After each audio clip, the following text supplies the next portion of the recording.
नमस्कार, बहुत बहुत स्वागत है आप सभी का। हिंदी खबर देख रहे हैं आप, मैं हूं आपके साथ शीतू शर्मा। अयोध्या के राम मंदिर चढ़ावा चोरी विवाद के बीच ट्रस्ट के पूर्व महासचिव चंपत राय को क्लीन चिट मिल गई है। चंपत राय के साथ ही ट्रस्ट के सदस्य अनिल मिश्रा को भी क्लीन चिट मिली है। मामले की जांच कर रहे एसआईटी से अपनी अंतिम रिपोर्ट शासन को सौंपी थी, उसे श्रीराम जन्मभूमि तीर्थ क्षेत्र ट्रस्ट को आगे की कार्रवाई के लिए सौंप दी गई है। सूत्रों के मुताबिक इस रिपोर्ट में चंपत राय और अनिल मिश्रा का नाम नहीं है। हालांकि सुप्रीम कोर्ट द्वारा गठित एसआईटी की जांच अभी चल रही है, लेकिन सवाल ये कि आगे एक्शन क्या होगा, बड़ा सवाल, और इस पर किस तरह से सियासत हो रही है, इसी पर आज हम बातचीत करेंगे। थोड़ी देर में हमारे साथ कुछ खास मेहमान भी जुड़ेंगे, लेकिन उससे पहले कुछ सवालों पर नजर। एफआईआर मामलों में आगे की प्रक्रिया क्या रहेगी, क्या ऐसे प्रोसेस आगे चलेगा, लीगल प्रोसेस, ट्रस्ट के पास रिपोर्ट, आगे क्या एक्शन होगा, यानी ट्रस्ट के पास सब रिपोर्ट हो गई है, चले गई है, अब क्या एक्शन लिया जाएगा। एसआईटी रिपोर्ट आई, अब सियासत लड़ाई। एसआईटी रिपोर्ट तो आ गई है, अब सियासत लड़ाई, सियासी लड़ाई भी बढ़ गई है। फाइनल रिपोर्ट में किस किस का नाम होगा या किस किस का नाम आया है जो अभी एसआईटी ने रिपोर्ट सौंपी। एफआईआर मामलों में आगे की प्रक्रिया क्या होगा। एक तरफ सरकार की बनाई हुई एसआईटी, जिसने पहले एक रिपोर्ट दी थी, प्रारंभिक रिपोर्ट दी थी, उसके बाद फाइनल रिपोर्ट सौंपी गई है, और दूसरी तरफ सुप्रीम कोर्ट के ऑर्डर पर बनाई गई एसआईटी जिसकी जांच चल रही है। ये कुछ सवाल हैं जिसको लेकर फिलहाल जवाब इस वक्त ढूंढने की कोशिश की जा रही है। देखिए, एसआईटी रिपोर्ट में चंपत को क्लीन चिट, रिपोर्ट में चंपत राय, अनिल मिश्रा को क्लीन चिट दी गई है, जो बड़े नाम थे।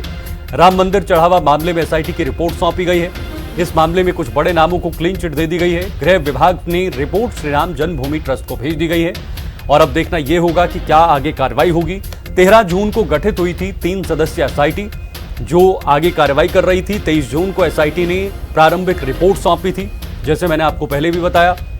प्रारंभिक रिपोर्ट के आधार पर एफआईआर दर्ज की गई थी कुछ लोगों पर। 8 नामजद आरोपियों की गिरफ्तारी भी हुई थी, यानी कुल मिलाकर अभी तक सिर्फ 8 गिरफ्तारियां हुई हैं। रिपोर्ट में चंपत राय, अनिल मिश्रा को क्लीन चिट दी गई है। जो सबसे बड़े 2 नाम हैं उनको फिलहाल क्लीन चिट इस पूरे मामले में दी गई है, लेकिन सवाल फिर से घूम रहा है कि आखिर इस पूरे मामले में सबसे बड़ा दोषी कौन है।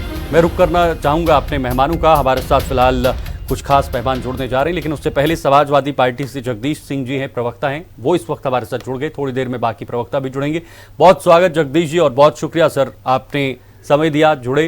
पहला सवाल सर, क्या इस रिपोर्ट को आखिरी रिपोर्ट माना जाए? हालांकि दूसरी जो एसआईटी है वो भी अभी जांच पड़ताल कर रही है, और बहुत जल्द वो भी स्टेटस रिपोर्ट सुप्रीम कोर्ट में सौंप सकती है। क्या उसका इंतजार करना चाहिए, या पहले ही किसी को दोषी मानना या किसी पर आरोप मढ़ना ये सही है?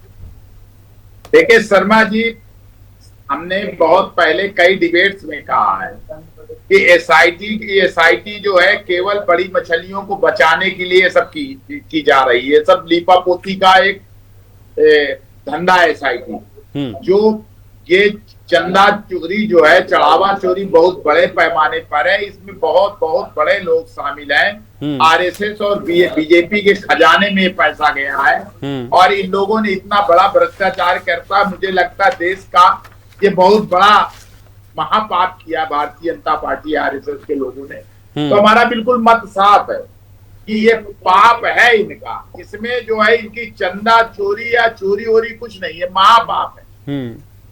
और इसमें जो है ये सारा का सारा पैसा भारतीय जनता पार्टी ने ऑर्गेनाइज्ड तरीके से अपने लोगों को लगा करके ये सब वसूला, ये लूट की है भगवान के नाम पर। और इसमें भारतीय जनता पार्टी और आरएसएस दोषी है।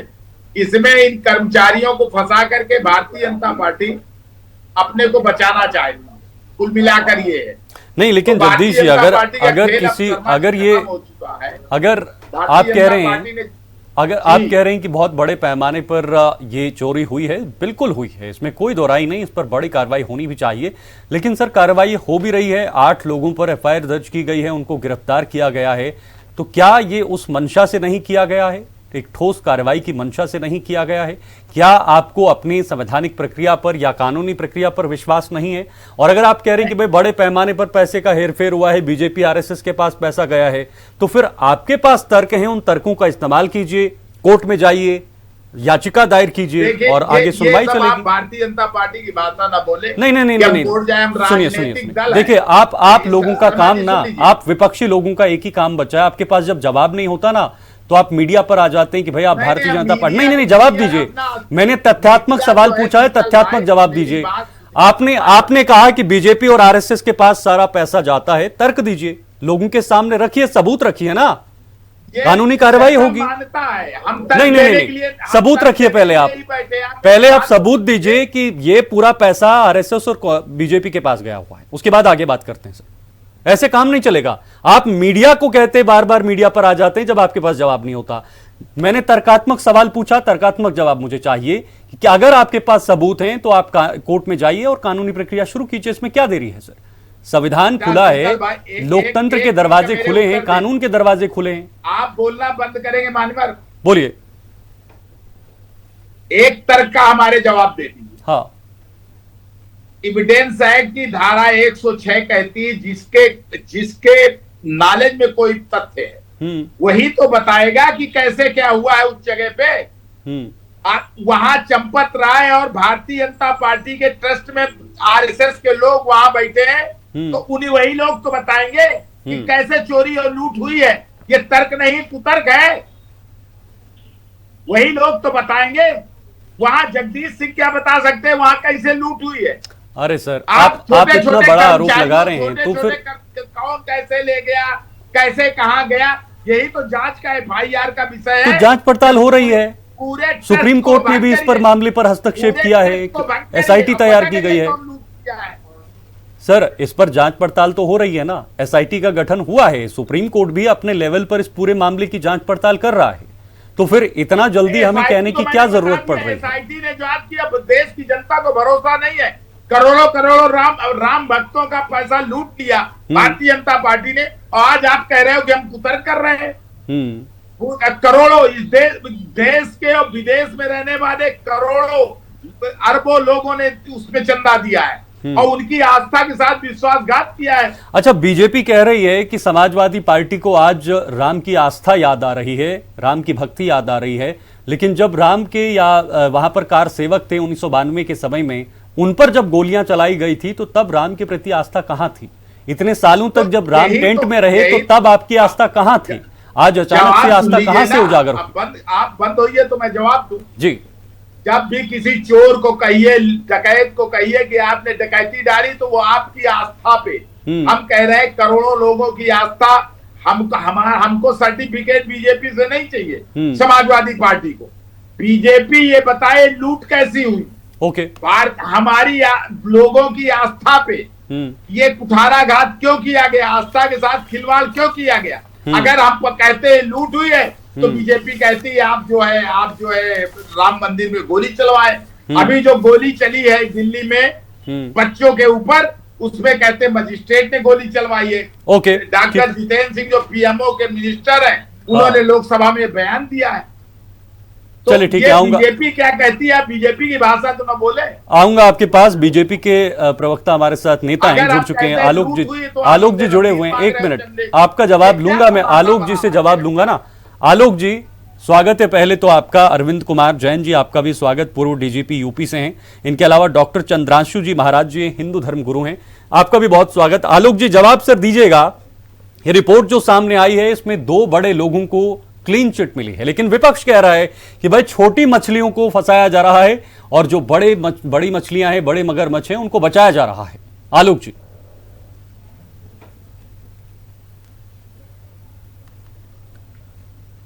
आलोक जी, आप सुन पा रहे सर? मैं आपको सुन रहा हूं सर। विपक्ष ये कह रहा है कि भाई जो बड़े लोग हैं उनको बचाने की कोशिश की जा रही है सरकार की तरफ से, उनके नाम नहीं आ रहे, उनको क्लीन चिट दे दी जा रही है, और जो छोटे छोटे लोग हैं उनको वहां से उनको गिरफ्तार किया जा रहा है या उनको इसमें संलिप्त किया जा रहा है। आलोक जी, दिल पे हाथ रख के बोलिएगा, राम भक्त होने के बाद क्या वाकई में ये बहुत छोटा मुद्दा है या बड़ा मुद्दा है और बड़े स्तर पर इसकी कार्रवाई होनी चाहिए? दूध का दूध, पानी का पानी होना चाहिए?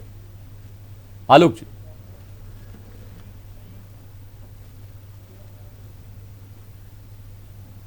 चलिए, फिलहाल आलोक जी तक हमारी आवाज नहीं जा पा रही है, मैं दोबारा लौटूंगा उनके पास। अरविंद कुमार जैन जी हैं, यहाँ से बार बार कुछ प्रॉब्लम हो रही है। जी बोलिए बोलिए आलोक जी।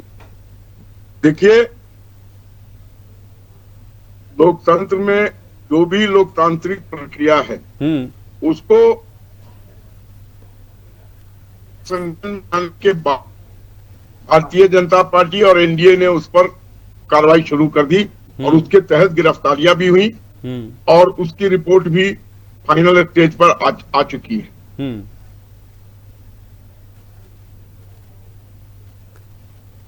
आलोक जी, आपकी आवाज नहीं आ पा रही है, माफी चाहूंगा, दोबारा से आपके पास में आने की कोशिश करूंगा। लेकिन हमारे साथ हैं अरविंद कुमार जैन जी, हैं पूर्व डीजीपी हैं उत्तर प्रदेश के। अरविंद कुमार जी, कैसे पूरे इस प्रकरण को आप देख रहे हैं? आऊंगा सर। आलोक जी, आपकी आवाज कट रही है। इसका इंतजार करने के लिए लोग तैयार नहीं है। हाँ। वो अपने मन से कभी कहते हैं आरएसएस पैसा ले गया, कभी कहते हैं भारतीय जनता पार्टी पैसा ले गया, कभी चंपत राय पैसा ले गए। अरे भाई, अगर आपके पास इस तरीके का फुल प्रूफ है तो आप उसको कोर्ट में पेश कीजिए। ये टेलीविजन पर कह देने से और पल्ला झाड़ लेने से थोड़ी हो जाएगा। तो आलोक जी, आप ही बता दीजिए पैसा गया कहाँ? जिन लोगों के यहाँ से पैसा रिकवरी हुई है, जो इस मामले में संलिप्त थे, उन सबका नाम सामने से आ गया तो है। क्या मात्र 8 लोगों के पास ही पैसा है? आप थोड़ा इंतजार कीजिए कि आलोक जी, एसआईटी का रिपोर्ट आ जाए। आलोक जी, आपको संज्ञान लीजिए। आपको जानकारी होनी चाहिए 45 दिन के भीतर 70 बार चोरी हुई है। तो आप मुझे ये बात बताइए, क्या मात्र 8 लोगों के पास ही ये पैसा है? और अगर है तो उसको बाहर लाइए ना सर।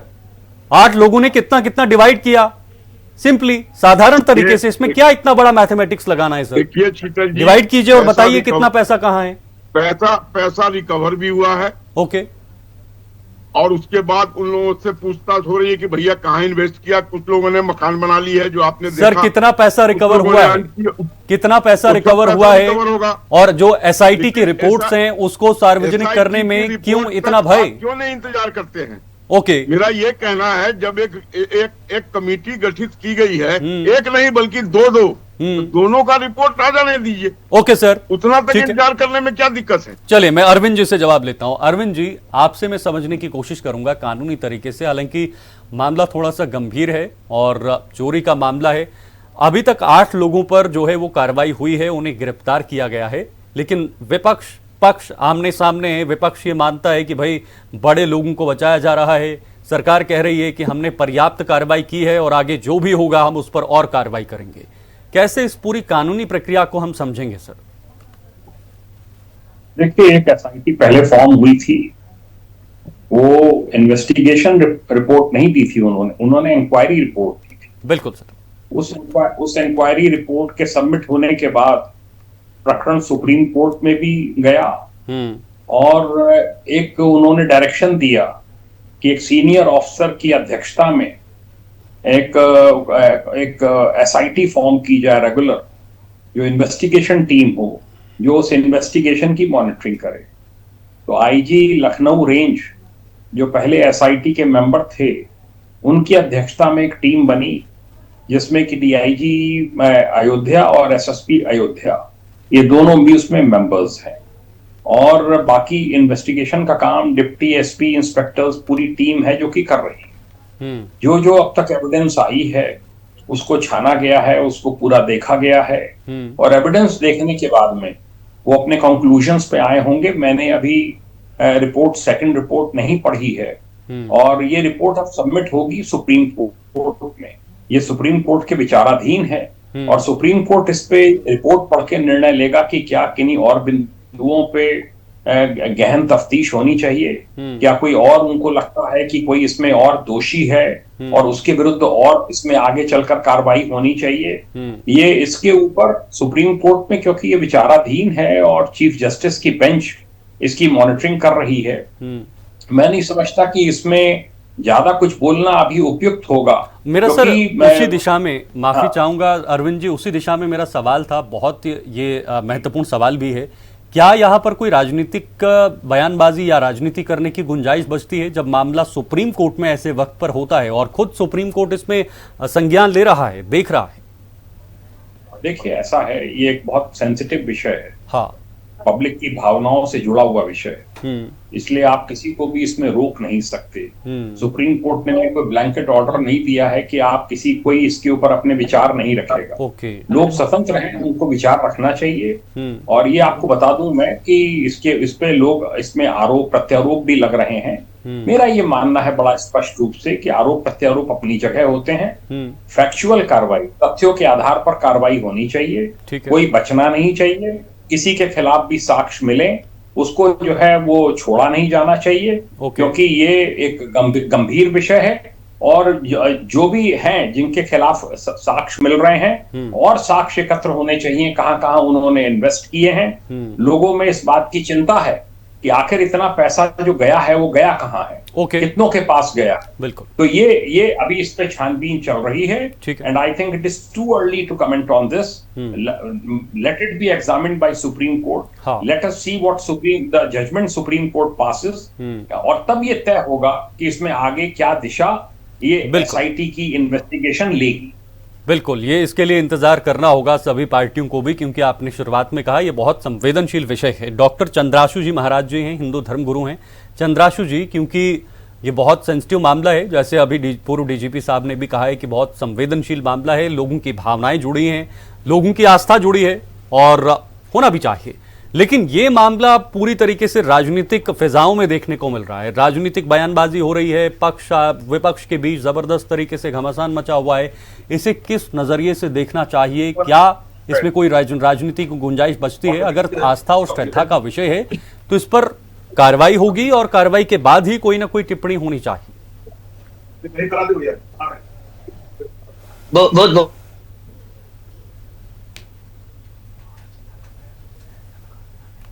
चंद्राशु जी, आदरणीय डीजीपी साहब ने जिस बात को कहा है, हाँ, आप मुझको सुन पा रहे हैं? जी जी बिल्कुल। आदरणीय डीजीपी साहब ने जिस तरह से गंभीरता पूर्वक कहा, वास्तविक तथ्य यही है।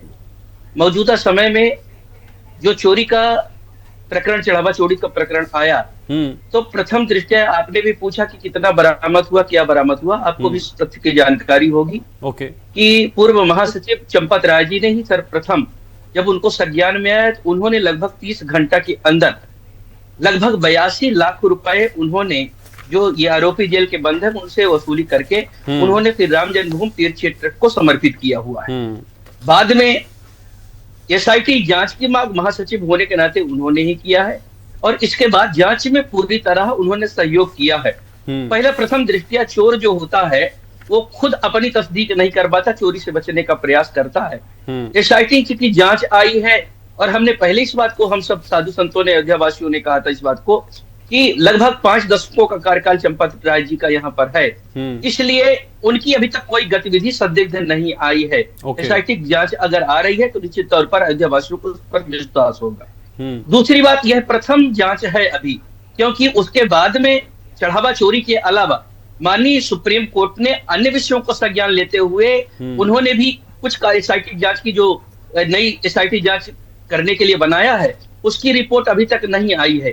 तो इस संदर्भ में अभी कुछ ज्यादा टिप्पणी करना या कुछ भी कहना अशोभनीय होगा, उसी तरह से अशोभनीय होगा जिस तरह से महाराज जी, और एक शीतल जी एक शब्द और सुनिए आप पहले। जिस तरह से विपक्ष ने, जो अभी यहाँ पर बैठ करके जगदीश जी को मैं सुन रहा था, माननीय सुप्रीम कोर्ट न्यायालय के टिप्पणी के बाद में जिस तरह से संसद परिसर का उपयोग करके एक भी साधु संत उसमें कोई संलिप्तता नहीं पाई जाने के बाद, जिस तरह सनातन धर्मावलंबियों का, अयोध्या के साधु संतों, पूरे देश के साधु संतों का जिस तरह से पप्पू यादव ने और साथ में समर्थित समाजवादी पार्टी ने बाद में पल्ला झाड़ते दिखाई पड़े, पर मुझको इस बात समझ में नहीं किसके बुद्धू किसको बना रहे हैं, क्योंकि वहां पर अवधेश यादव, अवधेश पासी जो माननीय सांसद है वो खड़े हैं, डिम्पल यादव जी खड़ी हैं, धर्मेंद्र जी खड़े हैं, उसके बाद पल्ला झाड़ रहे हैं। तो अब असली चाल चरित्र छिपाना और न्यायालय का अवमानना करना, यह बिल्कुल अशोभनीय था, इन्हें टिप्पणी नहीं करना चाहिए। लेकिन इतना बड़ा मुद्दा और अब मात्र 8 लोगों पर कार्रवाई, हालांकि ये कानूनी प्रक्रिया है, लेकिन क्या ये व्यवस्था पर या पूरे सिस्टम पर सवाल खड़े नहीं होता? सवाल ये नहीं है कि आखिर हुआ कैसे, किसकी लापरवाही में हुआ? छोटा जवाब सर, छोटा जवाब। मैंने पहले इसी का उत्तर आपको दिया कि चढ़ावा चोरी में जो लोग चढ़ावा में संलिप्त थे, जिनकी जिम्मेदारी थी चोरी, वही कर सकते थे, दूसरा तो कर नहीं सकता था। जिन लोगों ने चोरी किया 82 लाख उनसे आया हुआ है पहले प्रथम दृष्टया में। अभी एसआईटी की जांच रिपोर्ट आ रही है, डीजी साहब भी बैठे हैं, आप सबसे सार्वजनिक होगा, अन्य कुछ हुआ वो भी सामने आएगा, दूध का दूध पानी का पानी होगा। इस तरह से टिप्पणी अभी जब तक माननीय सुप्रीम कोर्ट का कोई नहीं आता तब तक कुछ करना बहुत उचित नहीं है। ठीक है जगदीश जी, आपसे सवाल है सर, नई एसआईटी अगर इन तमाम पदाधिकारियों को क्लीन चिट देती है जो पुरानी एसआईटी में सामने आया है, ये जो बड़े लोग हैं, तो क्या आप उसे स्वीकार करेंगे या नहीं सर? देखिए, हमारे स्वीकार करने से या ना करने से कोई फर्क नहीं पड़ता शीतल जी। स्वीकार जनता करेगी। जनता ने जो है इनकी बेईमानी जान गई है जनता। नहीं तो मतलब फिर आपको सुप्रीम कोर्ट पर भरोसा नहीं सर? देखिए, ऐसा है शीतल जी, बात आ जाने दीजिए। फिर आप इसका मतलब आपको सुप्रीम कोर्ट पर भरोसा नहीं? हमारी बात आ जाने दीजिए, उसके बाद आप जो कुछ क्वेरी करेंगे मैं आपको क्या आप पूछना चाहे, पहले मेरी बात आ जाए। देखिए, जनता तय करेगी। जनता जानती है कि ये जो एसआईटी है और ये क्या काम कर रही है, केवल भारतीय जनता पार्टी और आरएसएस के लोगों को बचाने के लिए गठित की गई है। जिसको बचाने के लिए पूरी सरकार शामिल है। जो यहाँ से केंद्र से लेकर स्टेट गवर्नमेंट तक सारे के सारे लोग उनको बचाने के लिए जब ओके समय कम है, आलोक जी से बात नहीं हो पाई है सही से सर, फिर से आऊंगा आपके पास। सुप्रीम कोर्ट क्या कर लेगा? ओके आलोक जी, नहीं ये गलत बात, ये गलत बात है, ये गलत बात है पेपर होंगे। नहीं, आपको सुप्रीम कोर्ट पर विश्वास करना चाहिए, हमारी सबसे बड़ी न्यायपालिका, और आप कह रहे हैं कि भाई सुप्रीम कोर्ट क्या करेगा। लेकिन सुप्रीम कोर्ट आलोक जी पट्टी बंधी हुई है। ओके आलोक जी, आलोक जी बार बार एक ही बात सामने निकल कर आ रही है। आलोक जी बात सामने निकल कर एक ही आ रही है कि भाई आप आरएसएस को बचा रहे हैं, आप बड़े लोगों को बचा रहे हैं। आलोक जी जल्दी से जवाब दीजिए सर, 1 मिनट जगदीश जी। की जांच पे जब बचाने के लिए पूरी सरकारें लगी हुई हैं। ओके ठीक है, मैं जगदीश जी की बात को मानता हूँ। चलिए, और उसके बाद जब जगदीश जी 1 मिनट रुकिए ना सर, पूरा समय नहीं दूंगा आपको सर। आलोक जी से बात नहीं हो पाई है सही से, तमाम तरह के कर दीजिए, इनका डाउन कर दीजिए ना। चलो आलोक जी बोलिए सर, जल्दी से जवाब दीजिए। आलोक जी के पास कोई जवाब नहीं, इनके पास एसआईटी है। लोकतांत्रिक मूल्यों में इनका बिल्कुल विश्वास नहीं है। अगर इनकी सरकार होती तो ये क्या करते, ये बताएं। कोई आयोग ही गठित करते ना, एसआईटी ही गठित करते ना, और क्या करते आप? पकड़ के लोगों को उड़ाना चालू कर देते, जैसे आपने बाबरी मस्जिद पर गोलियां चलवाई। क्या बात कर रहे हैं आप? अरे लोकतांत्रिक मूल्यों पर ध्यान रखिए। हिंदुस्तान लोकतांत्रिक देश है, ठीक है। जो जनता का फैसला होगा उसके लिए हम भी तैयार हैं, आप भी तैयार रहिए ना जांच में, उसमें कोई दिक्कत नहीं है। यहाँ एसपी रहे, क्या दूध का दूध पानी, लेकिन इस तरीके का अनर्गल बातें करके देश को गुमराह करने की कवायद न करें, मेरा आपसे ये विनती है।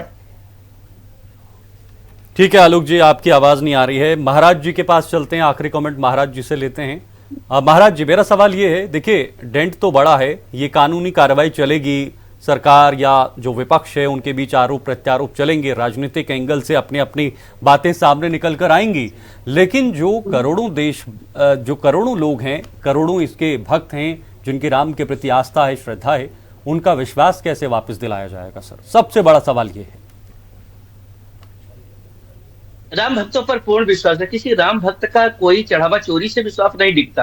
राम भक्त अपने चीजों पर फनाते नहीं अटिक रहता है। परेशानी उनको हो रही है जिनकी कहीं पर निगाहें कहीं पर निशाना है। जो राम मंदिर को मुद्दा बनाकर के कुर्सी तक पहुंचने का एन प्रकारेण राम मंदिर को बदनाम करके जो लगातार राम मंदिर न बने, जो राम भक्तों पर खून बहाते रहे, वो लोग कहीं ना कहीं व्याकुल दिखाई पड़ रहे हैं। राम भक्तों को किसी प्रकार कोई असंतोष मन में नहीं है, न कोई भेदभाव है। राम भक्त जानते हैं कि चोरी अगर करने वाला कोई है, और योगी जी बैठे हुए हैं, एक संत बैठा हुआ जिसका राम मंदिर आंदोलन में बड़ा योगदान है, उसको किसी भी राम भक्तों पर गोली चलवाने वाले का कोई योगदान चाहिए नहीं।